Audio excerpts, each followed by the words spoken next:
Welcome to Your Next Stop. This is Juliette Hahn. I am a wife, mom, virtual coach, public speaker, and crazy obsessed dog lover. I am so honored to be able to take you into the life of someone that has followed a passion. Every week, I hope you are as inspired as I am. Welcome to Your Next Stop.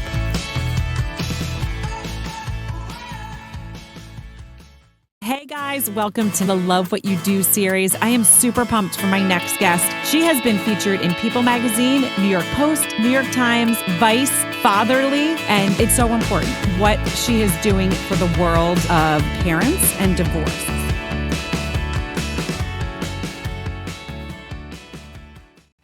If you're married to someone and separating from someone who you don't have that pure joy with, you know, it's still great to try to tap into that idea and see as much good as you possibly can so that you can navigate in a good way forward.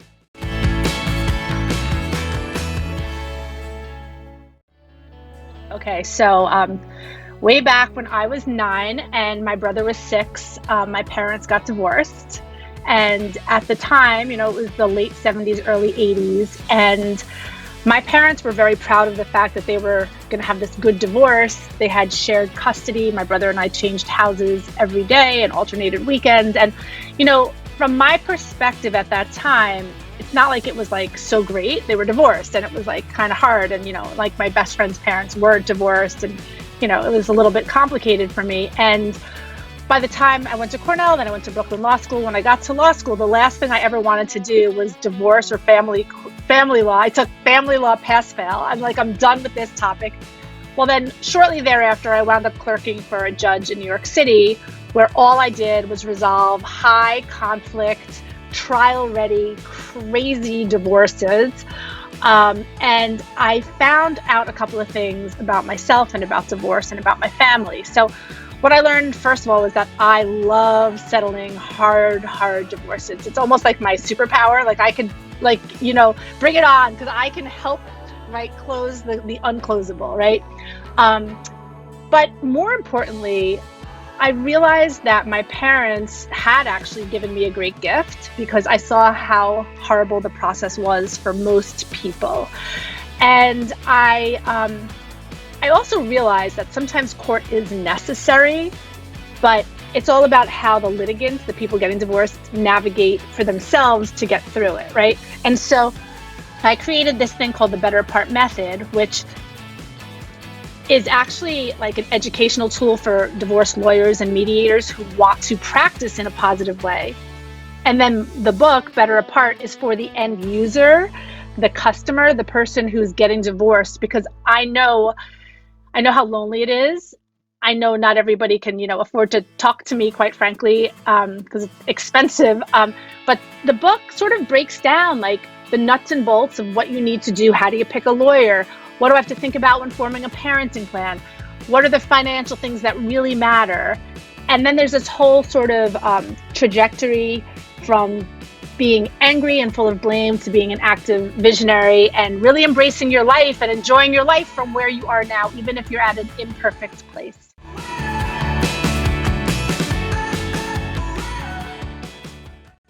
When I was going to court, which now I just do everything out of court. I only do mediation and, out of court representation. But when I was going to court, I always have the child in mind for the exact same reason. And I think it's really hard. I feel like my mom was like your mom. She really didn't draw us in. I was only 9 and I was like, what happened? And my mother, I can remember her looking at me and saying, Dad and I have grown-up problems. The problem was that Dad was going out with lots of women. That's the grown-up problem, right? Right. Dad and I have grown-up problems, and you're a child, and you need to enjoy being a child, and don't worry about the grown-up problems. And I really had no idea what was going on until many years later when I learned, through step parents and all kinds. Then I sort of got all the full Monty on all the dirt on both of them when I was probably still a little bit too young. But, they really were constantly elevating each other as parents. And I don't know, I haven't been divorced, and I can only imagine that I don't know if I'd be as good as my mom was, right? Like my mom was really good at holding in her own feelings and holding it together. But I do know that what I would be is really focused on not being stuck in blame and shame and moving forward, because I do think that, as far as we know, we only get to be alive once, right? And I don't know about you, but I want to have fun. I want to feel good, and I want to help others to do the same, right? And also I want to help like people who are divorced lawyers, and not divorced lawyers, but divorce lawyers and mediators. I want to give them permission and tools to do the same for their clients, because, the way we're taught in school is really just about, going for gold, taking all that you can. Like, we're not thinking about what about the collateral damage of the children? Like, we're not like, that's not part of the education. And so, you'd be surprised, there are a lot of lawyers and mediators who do want to do things in a better way.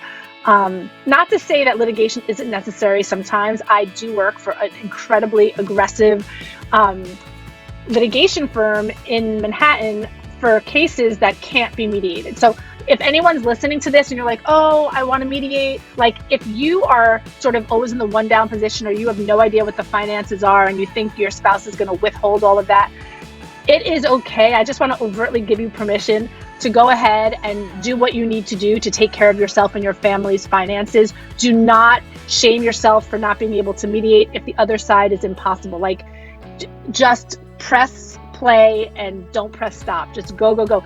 And not drag the kids into it.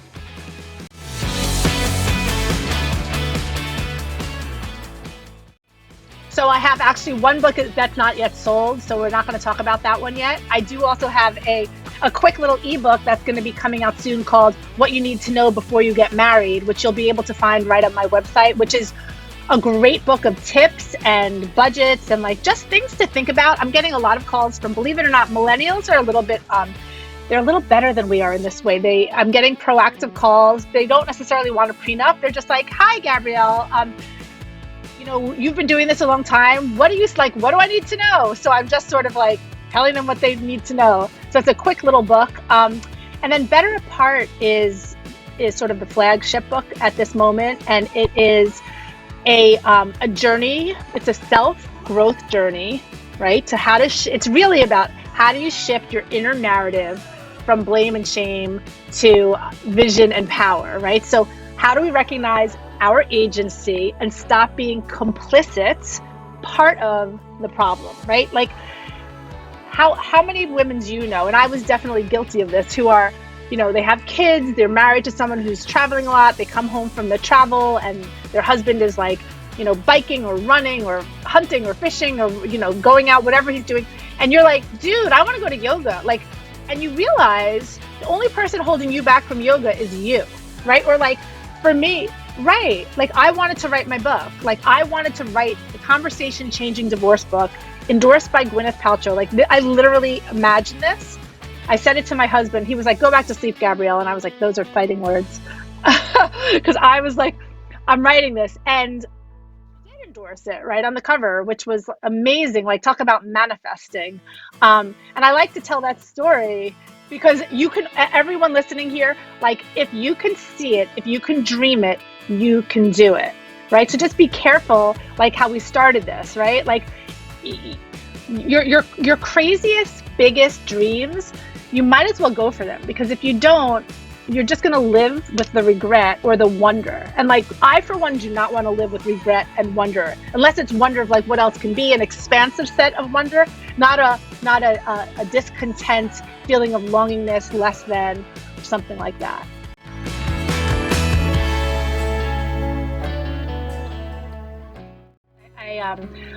I have always been very focused on finding the space in between. Like, it's really all about validating, right? Like we all want to be heard.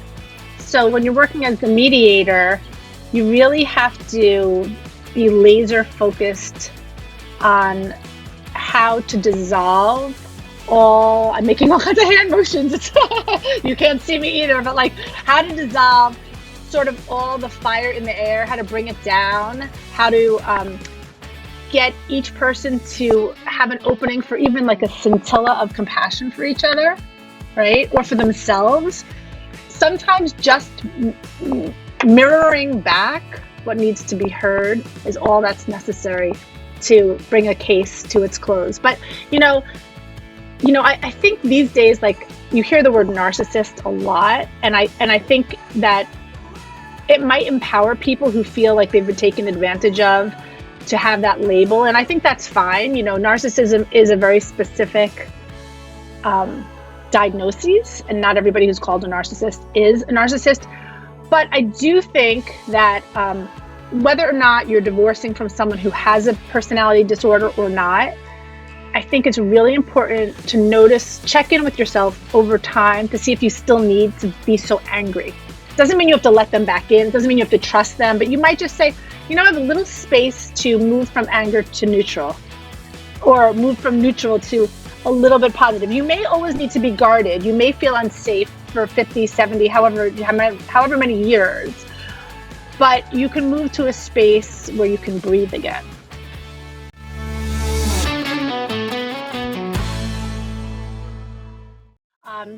So you can find me at GabrielleHartley.com. That's GabrielleHartley.com. And if you go into the Survive and Thrive giveaway, it says, get 5 tips to move beyond your divorce. Just put your email in there every week, or a little bit less than every week, because I try not to bombard people. You'll get a link and part of a story to the Better Apart blog, which includes weekly articles about financial wellness, co-parenting, budgeting, all things that are about divorce, nutrition. Sometimes it's stories of people who came through and moved beyond divorce. And it's called the Better Apart blog. So you can sign up to get it into your inbox just by going to GabrielleHartley.com. It's right on the cover page. So you can find me on Instagram at Gabrielle, Gabrielle, Hartley, Hartley, ESQ for Esquire, Gabrielle Hartley, ESQ. And on LinkedIn, I am at Gabrielle Hartley. And similarly on Facebook, it's Gabrielle Hartley. I'll give you a little sound, but all the links to my social you can find right at GabrielleHartley.com. I hope you liked this episode of Your Next Stop. Please subscribe to my channel, share with your friends, and join in each week.